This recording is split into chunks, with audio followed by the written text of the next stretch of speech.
இன்னைக்கு சினிமா அப்டேட்ல 2024ல் வெளியான மூவிஸ்ல ஹையஸ்ட் கலெக்ஷன்ல எந்தெந்த மூவிலாம் இருக்கு அப்படின்றத பார்த்துடலாம்.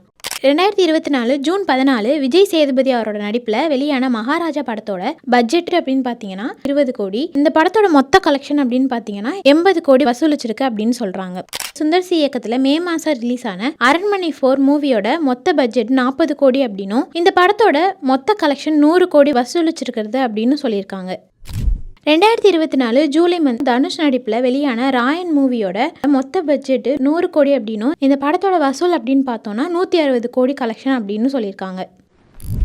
2024 அக்டோபர் மந்த் ரிலீஸ் ஆன வேட்டையன் மூவியோட மொத்த பட்ஜெட் 160 கோடி அப்படின்னும் அதோட மொத்த கலெக்ஷன் 250 கோடி அப்படின்னு சொல்லியிருக்காங்க. 2024 அக்டோபர் மந்த் ரிலீஸ் ஆன எஸ்கே சாய் பல்லவி நடிச்சிருந்த அமரன் மூவியோட மொத்த பட்ஜெட் 120 கோடி அப்படின்னும் வேர்ல்டு வைட் கலெக்ஷன் 325 கோடி அப்படின்னு சொல்லியிருக்காங்க. 2024 விஜய் நடிப்பில் வெளியான கோட் மூவியோட மொத்த பட்ஜெட் அப்படின்னு பார்த்தோம்னா 400 கோடி அப்படின்னும் மொத்த கலெக்ஷன் 464 கோடி அப்படின்னு சொல்லியிருக்காங்க. 2024 செப்டம்பர் மாதம் தேவாரா பார்ட் 1 மூவியோட மொத்த பட்ஜெட் 300 கோடி அப்படின்னும் வேர்ல்டு வைடு கலெக்ஷன் 500 கோடி அப்படின்னு சொல்லியிருக்காங்க.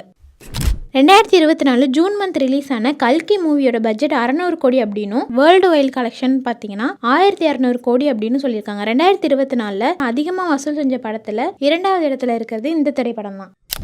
2024 டிசம்பர் மந்த் ரிலீஸ் ஆன அல்லு அர்ஜுன் மற்றும் ராஷ்மிகா மந்தனா நடிச்சு வெளியான பிளாக் பஸ்டர் திரைப்படமான புஷ்பா 2 தி ரூல் மூவியோட மொத்த பட்ஜெட் 500 கோடி அப்படின்னும் வேர்ல்டு வைல்ட் கலெக்ஷன் அப்படின்னு பார்த்தீங்கன்னா 1738 கோடி வசூல் அப்படின்னு சொல்லியிருக்காங்க. 2024 அதிகமாக வசூலான திரைப்படத்தில் முதல் இடத்துல இருக்க திரைப்படம் இந்த திரைப்படம் தான். இது மாதிரி சினிமா அப்டேட்ஸ் தெரிஞ்சு கீழே இருக்க லிங்கை கிளிக் பண்ணுங்க.